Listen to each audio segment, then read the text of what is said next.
मैं ऐसे देख रहा था मुस्लिम लोगों को।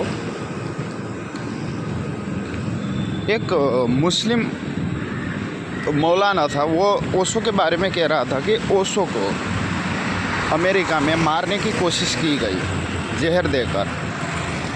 तो मेरे को एक बात समझ में आई कि इन लोग जितने भी मुस्लिम कंट्री है उसमें पिछले 500 जब से मुस्लिम धर्म का ईजाद हुआ है तब से बदलाव एक भी नहीं दिखाई दिया है किसी भी क्षेत्र में। अगर इसका मेन उदाहरण है, उन लोगों में आधुनिकता आया नहीं है।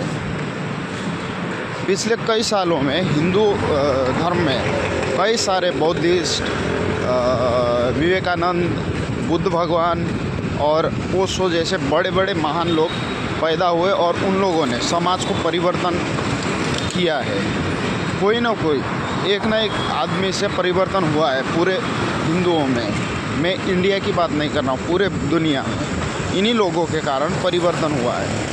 लेकिन मुस्लिम में कोई भी आज तक तपस्या करके, ध्यान करके मोक्ष प्राप्त नहीं हुआ है। मतलब जिस तरह ओशो, ये विवेकानंद, गौतम बुद्ध जिस तरह से ध्यान प्राप्त किया है, ज्ञान प्राप्त किया, उस तरह आज तक कोई भी मुस्लिम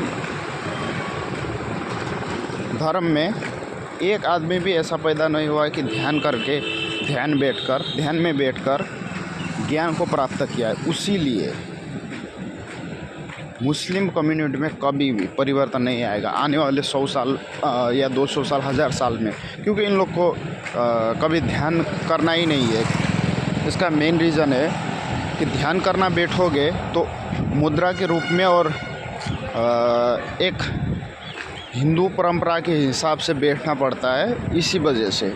हालांकि ये नहीं कि ध्यान के लिए भी वही मुद्रा करके ही बैठना ज़रूरी है, पर इन लोग को ऐसा लगेगा कि हिंदुओं को फॉलो कर रहे हैं, उसीलिए भी ये लोग आने वाले कई साल बीत जाएंगे फिर भी कभी ध्यान पे नहीं बैठेंगे और बदलाव भी इन लोगों में दिखाई नहीं देगा आप लोगों को।